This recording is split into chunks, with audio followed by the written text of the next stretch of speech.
Welcome to FRCMedia News for Thursday, October 3rd, 2019. I'm Keith Tebow. Well, there's more action in court this week for members of Fall River's government. There's a new Kids Academy at Family Service Association, and we recap last weekend's Fabric Fall River Arts Festival. But first, let's check in with the news headlines of the week. We bring in Phil Devitt, the digital news editor at the Herald News. Phil, how are you? Welcome back. Thank you, Keith. Good to be back. Let's get right to court, if you will. Today, earlier this morning, there was a hearing before a Superior Court judge in New Bedford on the Fall River City Council's case, in which they voted a couple of weeks ago to temporarily remove Mayor Jaziel Correa from office following the second set of allegations concerning the federal charges against him in Boston. Both sides had the opportunity to speak to a judge today. Phil, fill us in. What happened? Yeah, Keith, this has been a very quickly moving timeline the last month. Hard to believe it's been a month now since the mayor's second arrest. But yes, an order followed a few days after that arrest to remove the mayor. The mayor refused to step down, and that brought us to court today, where both sides appeared and were able to sort of explain their arguments to the judge. Basically, an attorney for the city council is arguing that the public interest is being harmed every day that the mayor ignores the city council's order to temporarily remove him from office. The attorney arguing that the council took a lawful vote and that it's interested in a turmoil-free result. And the city is at risk, she's saying, along with its reputation, every day the mayor doesn't step down. Now, of course, in question here is language in the city charter, which notes that the council may vote to temporarily remove the mayor if he's incapacitated by reasons of sickness or other causes. The mayor is unable to perform his duties, and it looks like the judge, and this just happened earlier today, is looking at that key phrase, other causes, and does the mayor's arrest and indictment count as another cause. Now, Correa's attorney is arguing that this whole thing is nonsense. It's causing a state of confusion and uncertainty in the city, and arguing that the charter is clear and that it means if the mayor can't perform his duties, that means by temporary disability, and the mayor doesn't seem to be disabled. We should also note, Keith, that the city filed a motion in court to intervene in this particular case. Corporation Counsel Joseph Macy was at the courthouse in New Bedford today. He did not take part in any of the arguments, and he did not offer comment on the courthouse steps to the media afterwards. So we'll see what happens. It's under advisement with the judge, and a decision will be made hopefully soon.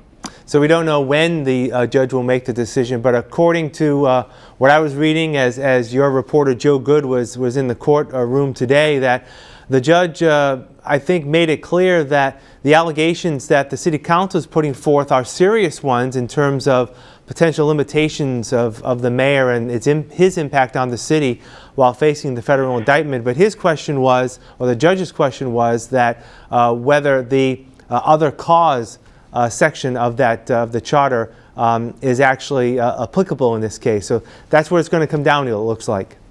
Absolutely. Yep. So we'll see what happens.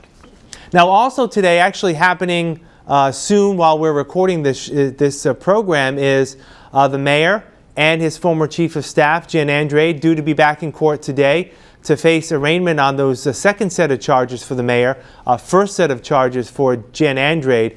But it looks like they both filed non-guilty pleas, and they may not even appear in court today.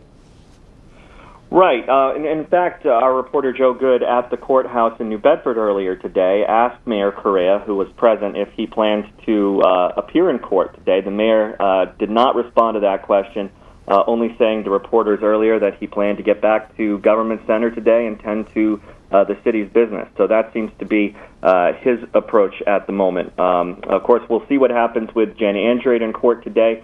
And this also should remind us that 3 of the mayor's alleged co-conspirators in this extortion case pleaded guilty in federal court a couple of weeks ago and are awaiting sentencing. Right. So again, something we'll follow up, but doesn't expect to be a very heavy day in terms there. Just the arraignment. They've both pleaded not guilty to all their charges, and Correct. we'll just see what the next steps are there. All right. Moving forward, sort of in connection to the latest set of indictments against Mayor Correa, having to do with the issuance of the non-opposition letters to marijuana dispensaries, the state's Cannabis Control Commission met this week and is looking for more information from the city in terms of recertifying those who have applied for these marijuana licenses.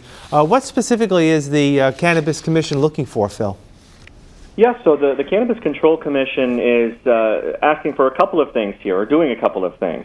First of all, as you mentioned, they're asking the city, and specifically Corporation Counsel Joseph Macy, to recertify host agreements for marijuana companies that were signed by the mayor. You might remember the mayor has signed a total of 14 host agreements for various marijuana businesses.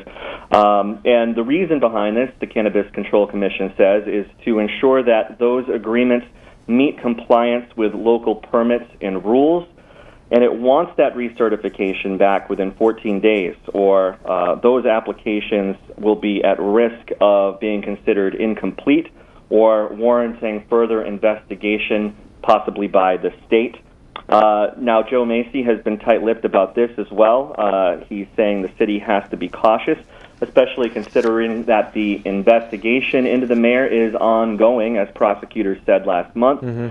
We did ask Joe Macy if the mayor will be involved in any way, shape, or form with this recertification, and his two-word reply to that is not now. And one more thing from the CCC, if I may, Keith. Sure. In addition, you might remember that some of our local legislators last month requested a halt to state approval of Fall River marijuana licenses, given what's going on and waiting for more information to shake out from the indictment. The commission has responded to those legislators' letter, saying that it will take up that request at its October 10th meeting. So another decision on the horizon.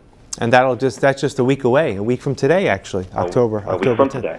And one thing that's interested is that one of the companies that is being looked at that was part of the indictment back in early September is the only marijuana dispensary that's currently open right now at this time. That is Northeast Alternatives on Canning Boulevard. Is there any threat to their future business if something is not within the realm of the Cannabis Control Commission? Can they be shut down? Well, that's possible, and I think that's something we're going to find out as the council takes up this matter. Of course, we have to constantly remind ourselves that this is new territory in a couple of respects. Yeah. Number one, it's new territory in that we have a mayor under federal indictment, and there's all sorts of new stuff that comes with that. But also, the Cannabis Control Commission and legal marijuana being so new here in the state, we don't have much precedent for how the commission handles these sorts of things. And I believe in our reporting we even note that this is the first time the commission has asked any city for recertification of its agreements. So this is going to be the example that other cities look to, I think, once a decision's made. It's going to set the precedent, no doubt about it. Yeah. All right, let's move on. Some news on the education front this week. The city of Fall River, I believe it was maybe a week and a half ago or so, received the latest results of MCAS scoring. And this week, the city's public schools received information on the status of its schools in terms of needing assistance or intervention. And there are a number of schools on the list here in Fall River that are going to be looking for more support. Absolutely. There's a lot of information to sift through in these numbers from the State Department of Elementary and Secondary Education. Our education reporter, Amanda Burke, spent a lot of time looking at this information, and there's different things you can glean from it. We would say overall, in our reporting on Durfee and Diamond, both schools were labeled by the state as having made moderate progress toward state-set targets for improvement, which is a great thing. And of course, there is always room for improvement. On the Fall River Public Schools end of things, about half of the schools in the district were noted as requiring assistance or intervention, which will mean various things for various schools in terms of particular programs or staff members to address the needs in those schools. With the exception of one school, all of those schools that need assistance or intervention carried the same designation last year. Right. And William S. Green is the new one. It was downgraded to requiring assistance. So we have that. And then, of course, we're looking at our other high school here in the city, Diamond, which also saw some gains, particularly in student attendance, is making moderate progress toward its goals. But, of course, there are things to work on there as well. So I think that the schools, look to these reports to both validate what they're doing right, but also to take a hard look at what they could do to improve in the coming year. Yeah, I know School Superintendent Matt Malone was talking about how the school district here is making inroads in terms of the number of students who have been chronically absent over the year.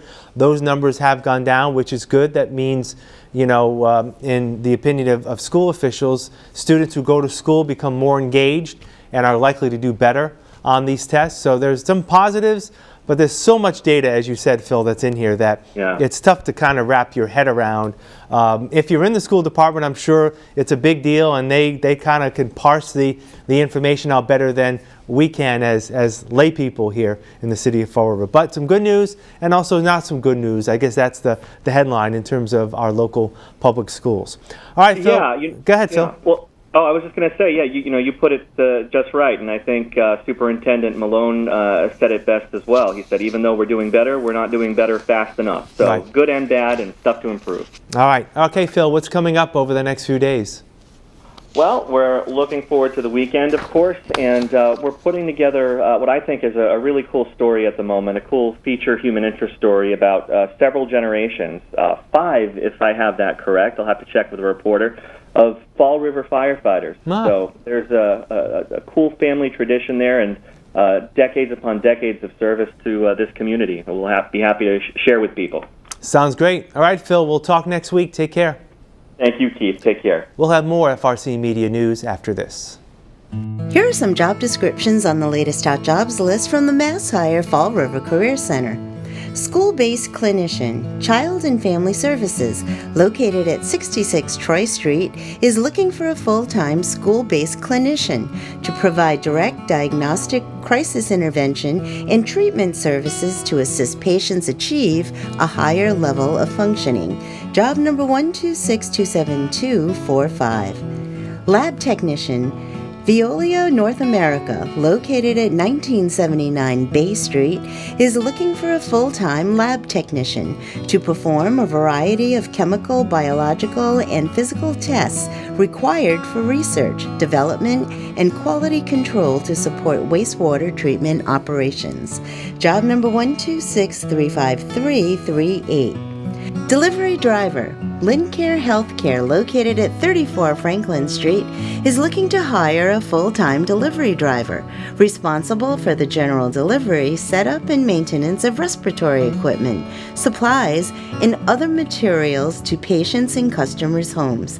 Job number 126-43792. The Fall River Public School Department, located at 417 Rock Street, is looking to fulfill the following full and part-time positions. Electrician, job number 126-38986. Special Education Teacher, job number 126-45750. Speech and Language Pathology Assistant, job number 126-42199. Pre-K Paraprofessional, job number 126-42449. For more information on these or other positions, visit masshire.jobquest.detma.org or call the Mass Hire Fall River Career Center at 508-730-5000. Welcome back. Family Service Association of Fall River has launched a new educational child care facility serving children, infants to age 5. The new Kids Academy is located on Wilson Road in the city's north end. Here's more. There were quite a bit of renovations made. It was originally a church, so the original part of the building they converted into classrooms and bathrooms and state-of-the-art everything. And then they also added on a wing, which is our preschool wing that holds 40 preschoolers, which is totally amazing. Plus the playground. They put the playground in, which is unbelievable. It's just all in all state-of-the-art childcare facility. And they're fed here too. They're fed here. They have breakfast, they have lunch, and then they have a snack. We currently have 82 enrolled, and we still have another 18 to go, but that's miraculous since we've just opened in July. And it's word of mouth basically, and advertising that Family Service Association's doing for us. Tell us, what is the advantage of children coming here? The advantage is the staff. We have an incredible staff. Everybody loves the children. We're all on the same page with the curriculum and making sure that the children from birth all the way up to kindergarten are getting the best resources that they can get to receive for their learning abilities. So we just make sure that they're ready and give them as much love as we can. The activities are social emotional. They do a lot of social emotional. You know, as they get older, they do more of the alphabet, the letters, the numbers, the colors. But mostly social and emotional is a big aspect right now in the learning field. We currently have 27 staff members. Out of that 27, we have 22 certified teachers and then 5 assistants. Despite the lack of colorful fall foliage to date, a half-mile walk through the state reservation on North Watuppa Pond in Fall River is still taking place this Saturday morning. Reservation Superintendent Mike Labossiere explains why folks should still participate. Well, this is a beautiful place to be on a beautiful, fall day. I was hoping for foliage, but it's early in the season. It just works out. This is a good weekend, for people being available. This is Fall River's island forest, and it's a restricted area. This is part of our water supply, and we don't often get a chance to invite the public, but this is a time that we can. This is a 60-acre forest in the middle of the North Watuppa Pond. There's some really interesting historic and stone artifacts from past use.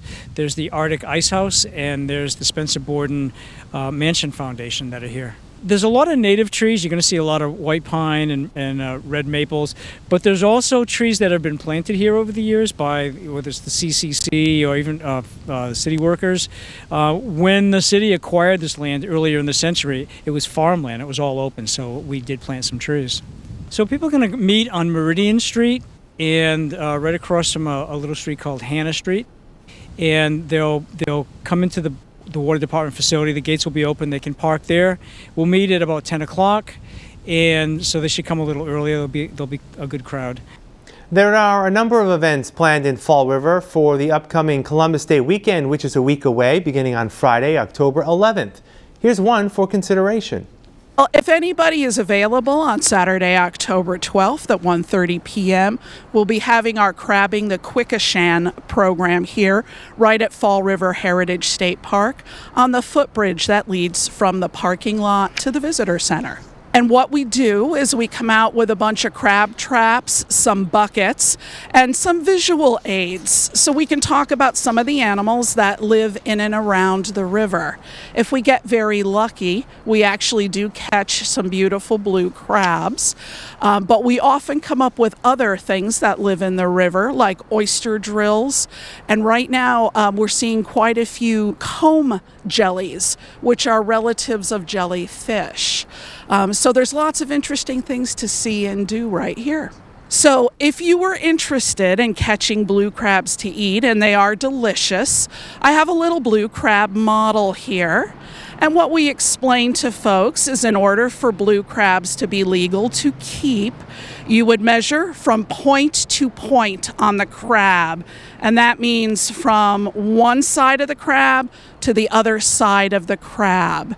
And in this case, if this were a real crab, this would not be a keeper, because this crab measures about 4 1/4 inches. Your crab would need to be at least 5 inches across to be a keeper. We also need to check and see whether we have male or female crabs. If you have a female crab and she's carrying eggs on the underside of her body, regardless of how big she is, she goes back in the water. We'll have more FRC Media News after this.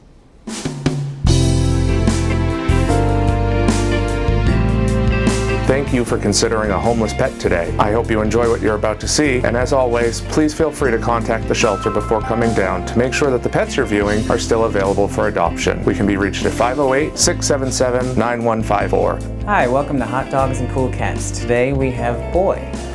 Boy is a pit bull mix. He's brindle colored. He's a surrender. He's an older guy, but he definitely has a lot of personality. He has a lot to say. But he also has his moments where he just wants to sit and relax with you on the couch, just watching TV and having a good time. Boy would do really well in a house with children. He's a real sweet dog. He'd be a great addition to any home. So if you'd like to meet Boy, come down to Forever Paws Animal Shelter. We're located at 300 Linwood Street in Fall River. Boy would love to meet you. Today we have Barnabas. Barnabas here, he's an older Siamese. He's 13 years old. As you can see from his beautiful, beautiful eyes, if you look at the camera, he is gorgeous to look at. He's older, he doesn't have, he's not overly active, that sort of thing. Very chill cat. While he's been here, he's been very stressed out. Siamese cats, especially in shelter situations, they tend to stress very easily. He would be great for somebody just kind of hang out with. I know a lot of people are looking for somebody that they can just hang out on the couch with, that sort of thing. He would be great for that. Could be in a home where his stress could be at a minimum. So if you're interested in meeting Barnabas, you could come down to 300 Linwood Street in Fall River, Massachusetts at Forever Paws Animal Shelter. Finally this week, the Fabric of Fall River Arts Festival took place in the city last weekend and drew some huge crowds. The festival is a celebration of art, music, community, and the city proper. The purpose to have artists preserve the city's industrial heritage through various art forms. Here's just one of many. I'm here today in Fall River working with our partners from Yak Corps and the Massachusetts Development TDI initiative, and we are here today with a group of students, and we're here at Gnome Surf Shop, and the students are actively silk screening shirts that celebrate the city of Fall River, and in addition we're looking for input from the community about their vision for the future of Fall River. In the studio that I'm teaching, the students will be developing proposals for short-term temporary installations in the city of Fall River that help to activate the public realm. And so we're hoping to get the community's input on their ideas about the city and what works well right now and what could be improved that could help, and that input could help to guide the students' work as they move forward in the studio. So we have ways that community can provide input through brochures that ask about their vision of the city, as well as a large aerial map and ideas of some of the possibilities of what could happen here in Fall River. Also be at Kidsapalooza next weekend with the similar kind of activities, as well as some model building exercises for kids to get them involved in a conversation about the future of their city. So feel free to contact me. My email is evogler@risd.edu. That's it for this edition of FRC Media News. You can watch FRC Media News Thursdays and Fridays at 6 o'clock and find out about all we cover week in and week out at our website, frcmedianews.org. For all of us here at FRC Media News, I'm Keith Tebow. Have a great week. We'll see you next Thursday.